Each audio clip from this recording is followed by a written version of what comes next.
देख रहे हैं अपना YouTube channel Shreyansh school of economics और मैं हूं पुरुषोत्तम कुमार पाठक। आज के इस वीडियो में गणनावाचक दृष्टिकोण से उपभोक्ता संतुलन की व्याख्या विषय पर चर्चा करने वाला हूं और इस चर्चा में आपका स्वागत है। चर्चा प्रारंभ करने से पहले चर्चा का मुख्य बिंदु है गणनावाचक दृष्टिकोण का एक परिचय, उपभोक्ता संतुलन क्या है, गणनावाचक दृष्टिकोण की मान्यताएं और उपभोक्ता संतुलन की शर्त की व्याख्या। उपभोक्ता संतुलन की व्याख्या का गणनावाचक दृष्टिकोण का प्रतिपादन सर्वप्रथम अल्फ्रेड मार्शल ने 1890 ईस्वी में किया था अपनी पुस्तक प्रिंसिपल ऑफ इकोनॉमिक्स। इस सिद्धांत पर हम दो स्थिति में उपभोक्ता संतुलन की व्याख्या करते हैं। एक वस्तु की स्थिति में, दो या दो से अधिक वस्तु की स्थिति में। कहने का मतलब यह है कि जब एक उपभोक्ता एक वस्तु का उपभोग करता है, एक वस्तु का उपभोग करने का मतलब है, मान लेते हैं कि वो केवल गोलगप्पा पसंद कर रहा है और गोलगप्पा वो खरीद रहा है और गोलगप्पा का उपभोग करना चाह रहा है, तो वैसी परिस्थिति में उसका संतुलन कहाँ होगा? तो एक वस्तु की स्थिति में उपभोक्ता संतुलन व्याख्या करने का जो सिद्धांत है, जो नियम है, उस नियम को हम लोग कहते हैं law of equality of marginal utility and price, मतलब सीमांत उपयोगिता कीमत समानता नियम। और जब दो या दो से अधिक वस्तु की स्थिति में उपभोक्ता संतुलन की व्याख्या की जाती है तो उस नियम का नाम होता है सम सीमांत उपयोगिता नियम, law of equi marginal utility. लेकिन आज के इस वीडियो में मैं चर्चा को एकल वस्तु की स्थिति में उपभोक्ता संतुलन की व्याख्या तक सीमित रखूंगा। कहने का मतलब है कि आज हम लोग यहाँ पर यह पढ़ेंगे कि जब उपभोक्ता एक वस्तु का उपभोग करता है तो वह संतुलन की अवस्था में कब होता है। देखते हैं कि उपभोक्ता संतुलन क्या है। उपभोक्ता संतुलन की परिभाषा जानने से पहले आइए देखते हैं, मैं व्हाइट बोर्ड पर एक हम डायग्राम बनाए हुए हैं। इस डायग्राम में क्या करता है, इस डायग्राम को समझने का प्रयास करते हैं। पहला ही हमारा उपभोक्ता है, इसका मतलब उसकी आवश्यकता है, वो अपनी आवश्यकता की पूर्ति करना चाहता है और आवश्यकता की पूर्ति करने के लिए उसके पास आय दी हुई है और यह आय जो है वह सीमित है। अब सीमित आय को वह खर्च कहाँ करेगा? वस्तु पर खर्च करेगा। क्यों वस्तु पर खर्च करेगा? क्योंकि इस वस्तु से उसकी आवश्यकता की पूर्ति हो रही है। अब चूंकि इस वस्तु से उसकी आवश्यकता की पूर्ति हो रही है, इसका मतलब है उस वस्तु से उसे उपयोगिता मिल रही है। तो इस उपयोगिता को एक उपभोक्ता चाहता है कि हम इस उपयोगिता को अधिकतम करें। कहने का मतलब यह है कि अगर एक व्यक्ति को कलम की आवश्यकता है, उस कलम पर अपनी आय को खर्च करेगा और कलम से जो उपयोगिता मिल रही है उस उपयोगिता को अधिकतम करना चाहेगा। कहने का मतलब है कि उस कलम से वह कलम से जो लिखने का प्रयास कर रहा है वो अधिक से अधिक वो लिख पाए। मान लिया जाए कि वो चाह रहा है कि हम इस कलम से 500 पेज लिखेंगे, तो 500 पेज लिखने की जो क्षमता है कलम, वही उसकी उपयोगिता है, ये वो सोच रहा है, तो अधिक से अधिक उपयोगिता प्राप्त करने का प्रयास करता है। अगर वह वस्तु के उपभोग से, मतलब वस्तु पर अपनी आय को खर्च करने से अगर उसकी उपयोगिता अधिकतम हो रही है तब हम कहेंगे कि वह संतुलन की अवस्था है। तो हम यहाँ उपभोक्ता संतुलन की परिभाषा इन शब्दों में दे सकते हैं कि एक उपभोक्ता अपनी सीमित आय को विभिन्न वस्तुओं एवं सेवाओं पर इस प्रकार खर्च करता है ताकि वस्तुओं एवं सेवाओं से मिलने वाली उपयोगिता अधिकतम हो, तो उसे हम उपभोक्ता संतुलन की अवस्था कहते हैं। तो उपभोक्ता संतुलन की अवस्था में एक उपभोक्ता के पास उपभोग की जाने वाली वस्तु की मात्रा में परिवर्तन करने की आवश्यकता नहीं होती है, न तो उस वस्तु की मात्रा में वृद्धि करेगा और न ही उस वस्तु की मात्रा में कमी करेगा। जिस वस्तु पर जिस मात्रा पर वो उपभोग कर रहा है वह मात्रा पर उसकी उपयोगिता अधिकतम होगी। यह उपभोक्ता संतुलन है। आइए देखते हैं कि गणनावाचक दृष्टिकोण से उपभोक्ता संतुलन की व्याख्या किन किन मान्यताओं पर आधारित है। तो पहली मान्यता है उपभोक्ता एक विवेकशील प्राणी है, मतलब consumer is a rational human being. कहने का मतलब यह है कि अपनी आवश्यकता की पूर्ति करने के लिए वह विभिन्न प्रकार के वस्तु का उपभोग करता है, तो उन वस्तु से मिलने वाली उपयोगिता की गणना कर सकता है। एक consumer can calculate the utility right from consumption of a goods, और उस वस्तु से प्राप्त उपयोगिता कब अधिकतम होगी यह भी गणना करने की क्षमता एक उपभोक्ता रखता है। कहने का मतलब है कि उपभोक्ता एक विवेकशील प्राणी है। इसका मतलब है कि वह अपनी आय से विभिन्न प्रकार के वस्तुओं से प्राप्त उपयोगिता को अधिकतम करने का प्रयास करता है। दूसरी मान्यता है उपयोगिता का गणनावाचक माप संभव है, मतलब एक वस्तु से एक उपभोक्ता को जो उपयोगिता मिल रही है उस उपयोगिता को हम गिनती की संख्या में लिख सकते हैं, गिनती की संख्या में बता सकते हैं। जैसे एक उपभोक्ता यह बता सकता है उसे रसगुल्ला खाने से 10 रुपीस के बराबर या 10 इकाई के बराबर उपयोगिता मिली। इसकी तीसरी मान्यता है सीमांत उपयोगिता ह्रास नियम क्रियाशील होता है। जब उपभोक्ता किसी वस्तु का उपभोग करता है तो वहां पर सीमांत उपयोगिता ह्रास नियम की मान्यता लागू होती है, क्रियाशील होती है। जैसा कि आप जानते हैं इस सीमांत उपयोगिता ह्रास नियम के अनुसार जब एक उपभोक्ता किसी वस्तु के उपभोग की मात्रा बढ़ाता है तो उस वस्तु से मिलने वाली सीमांत उपयोगिता घटती है। सीमांत उपयोगिता ह्रास नियम पर मैंने एक वीडियो बनाया है, उस वीडियो का लिंक आपके डिस्क्रिप्शन बॉक्स में मिलेगा। आप चाहें तो सीमांत उपयोगिता ह्रास नियम उस वीडियो को देखकर सीमांत उपयोगिता ह्रास नियम पर पूरी जानकारी आप प्राप्त कर सकते हैं। तीसरा है कि मुद्रा की सीमांत उपयोगिता स्थिर रहती है। अब चूंकि मार्शल के अनुसार उपयोगिता की माप का एक यंत्र है मुद्रा, कहने का मतलब है कि मुद्रा में ही हम किसी वस्तु से प्राप्त उपयोगिता को मापते हैं। अगर मुद्रा की उपयोगिता ही बदलती रहे तो हम उपयोगिता की माप सही ढंग से नहीं कर सकते। मान लिया जाए कि ये हमारे पास स्केल है, इस स्केल से हम कपड़ा मेजर करते हैं, तो इस स्केल की जो लंबाई है ये तो स्थिर होनी चाहिए ना। अगर यही आपस में बदलते रहे तो किसी कंज्यूमर को आप एक 60 सेंटीमीटर कपड़ा, 2 फीट कपड़ा देना है, इतना दे दिए। अब किसी को 2 फीट मांगा तो फिर आप इतना दे दिया, कहीं देखोगे तो बदल जा रहा है, तो कंज्यूमर आपको गाली देगा, तो आपको गाली देगा, करे एक आदमी को 2 फीट में इतना लंबा और एक आदमी को 2 फीट में इतना छोटा, ये कैसे होगा? इसका मतलब है कि जो ये स्केल है, स्केल की लंबाई में परिवर्तन नहीं होना चाहिए। ठीक उसी प्रकार हम उपयोगिता को मुद्रा में मापते हैं तो मुद्रा की उपयोगिता स्थिर रहनी चाहिए, मुद्रा की उपयोगिता बदलनी नहीं चाहिए। तो प्रश्न यह है कि मुद्रा की सीमांत उपयोगिता क्या है? तो मुद्रा की सीमांत उपयोगिता MUM बराबर हो गया वस्तु पर 1 रुपए खर्च करने पर प्राप्त उपयोगिता। मतलब जब उपभोक्ता किसी वस्तु, जिस वस्तु से अपनी आवश्यकता की पूर्ति करने के लिए उस वस्तु की खरीदारी कर रहा है, तो उस वस्तु पर अगर वो 1 रुपया खर्च करेगा तो उस वस्तु से उसे कितनी उपयोगिता मिलेगी?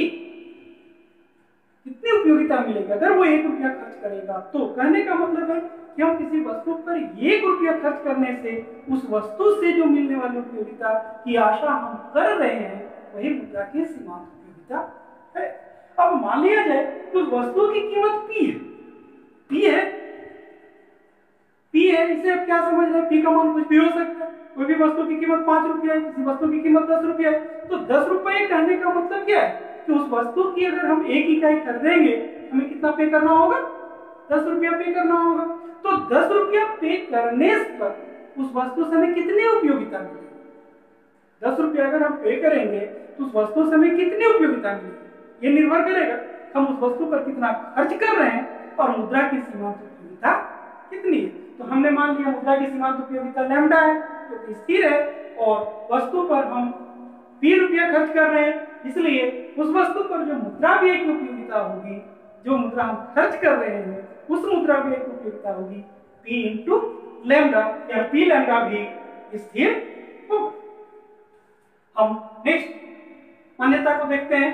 उपभोक्ता की आय और वस्तु की कीमत स्थिर होती है।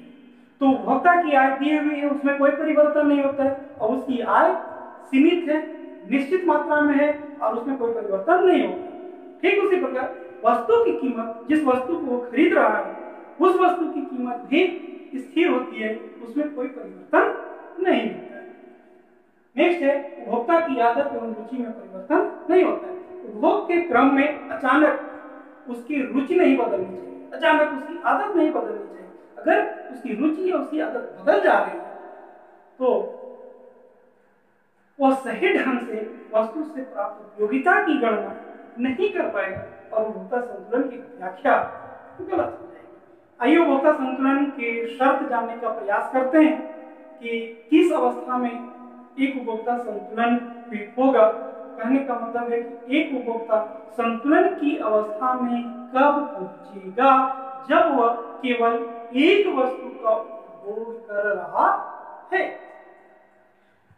तो एक वस्तु के स्थिति में उपभोक्ता संतुलन की व्याख्या का जो सिद्धांत है उस सिद्धांत का नाम है सीमांत उपयोगिता कीमत समानता सिद्धांत, मतलब equality of marginal utility and price law. तो इस सिद्धांत के आधार पर, इस नियम के आधार पर वो व्यक्ति क्या करता है, तुलना करता है। जब किसी वस्तु की खरीद करता है, जब किसी वस्तु की खरीदारी करता है वो व्यक्ति, तो उपभोक्ता दो चीजों में वो तुलना करता है। मान लिया जाए कि अगर हम एक ले लें, एक बैलेंस ले लें, तराजू ले लें, तराजू का दो पलड़ा ले लें उपभोक्ता के लिए, तो वो तुलना करने का प्रयास करता है। एक में मुद्रा व्यय की उपयोगिता और दूसरा में वस्तु से मिलने वाली सीमांत उपयोगिता। जब वस्तु को खरीदता है तो वस्तु से उसे सीमांत उपयोगिता मिलती है और वस्तु से प्राप्त सीमांत उपयोगिता और वस्तु पर जो खर्च करने जा रहा है जो मुद्रा, उस मुद्रा व्यय की उपयोगिता के बीच में वो तुलना करता है। तो देखिए कैसे तुलना कर रहा है। मान लेते हैं कि वस्तु की इकाई है, पहली इकाई वो खरीदने के लिए गया, उसकी आवश्यकता की तीव्रता बहुत अधिक थी तो वह देने के लिए तैयार हो गया वो 30, मतलब उस पर वो 30 रुपए खर्च करने के लिए तैयार है। उस वस्तु से जो उपयोगिता मिलने वाली है वो 30, लेकिन उस वस्तु पर वो तो 5 रुपया ही खर्च करेगा और 5 रुपया खर्च करेगा और 1 रुपये की सीमांत उपयोगिता मान लेते हैं कि 3 है, तो 5 रुपये से 5 रुपये खर्च करने से जो मिलने वाली उपयोगिता है वो कितनी है, 15 है। तो मुद्रा व्यय की उपयोगिता 15 है और उस वस्तु से उपयोगिता मिलने वाली है 30। तो वो सोच क्या रहा है, अरे मुद्रा व्यय से उपयोगिता तो काफी ज्यादा उपयोगिता हमको मिल रही है, तो हम और खाएं, हो सकता है कि ज्यादा खाएंगे तो ज्यादा वस्तु को उपभोग करेंगे तो ज्यादा उपयोगिता मिलेगी। तो वो क्या करता है, अब वो दूसरी इकाई पूछता है कि दूसरी इकाई लेंगे।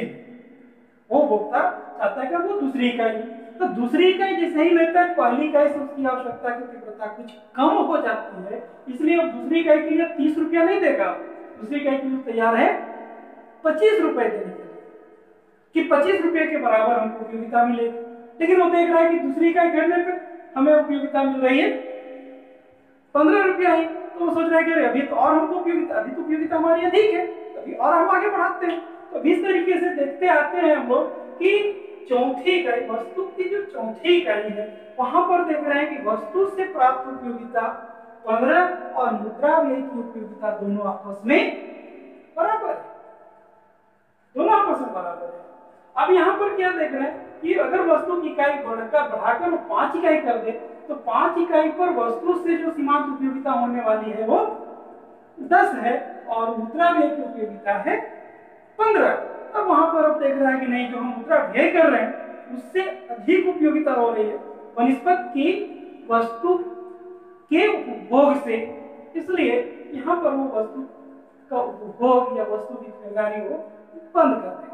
तो किस जगह पर उपभोक्ता संतुलन होगा? जिस जगह पर वस्तु से प्राप्त सीमांत उपयोगिता और मुद्रा व्यय की उपयोगिता दोनों आपस में बराबर हो। तो संतुलन की शर्त है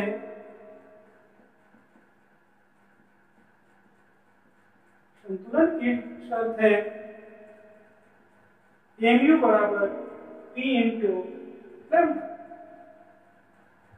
कहने का मतलब है वस्तु से प्राप्त उपयोगिता बराबर मुद्रा व्यय की उपयोगिता। इस संतुलन की अवस्था में अगर हम लैम्डा निकालना चाहें तो लैम्डा बराबर होगा mu बटा P।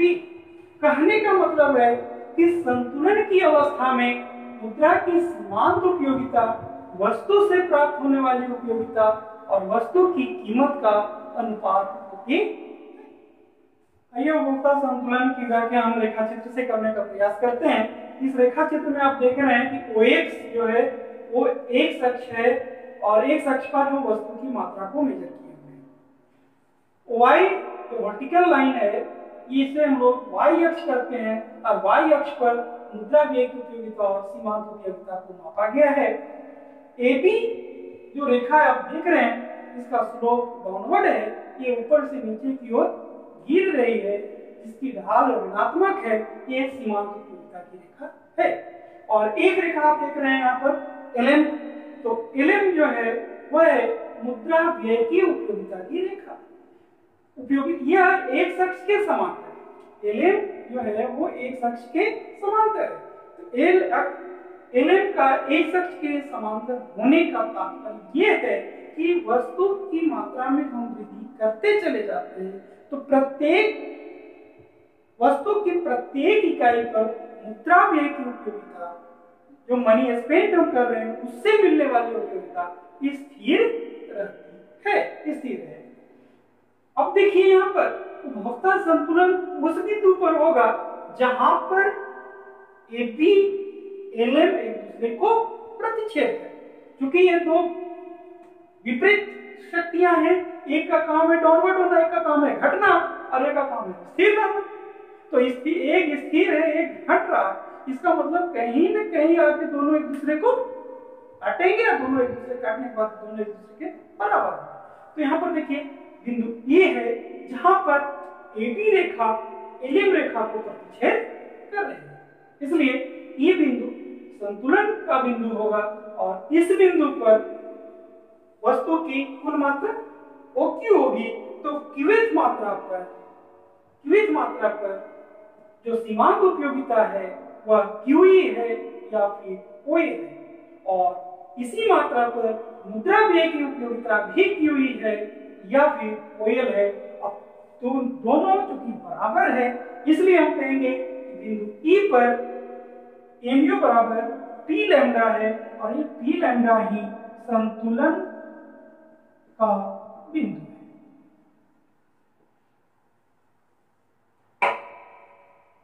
ठीक है, आशा करता हूं कि आज का ये वीडियो आपको अच्छा लगा होगा। अगर समझने में कहीं कोई कठिनाई हुई होगी या कोई तकलीफ हुई होगी तो आप हमारे कमेंट बॉक्स पर आप अवश्य कमेंट करेंगे या अपनी क्वेरी को आपके पास जो भी इस वीडियो से संबंधित क्वेरी होगा उस क्वेरी को आप हमारे डायरेक्ट व्हाट्सएप नंबर पर भी आप सेंड कर सकते हैं। वीडियो में आवश्यक सुधार के लिए अगर आपके पास कोई सुझाव होगा तो please I request you to put your suggestion in my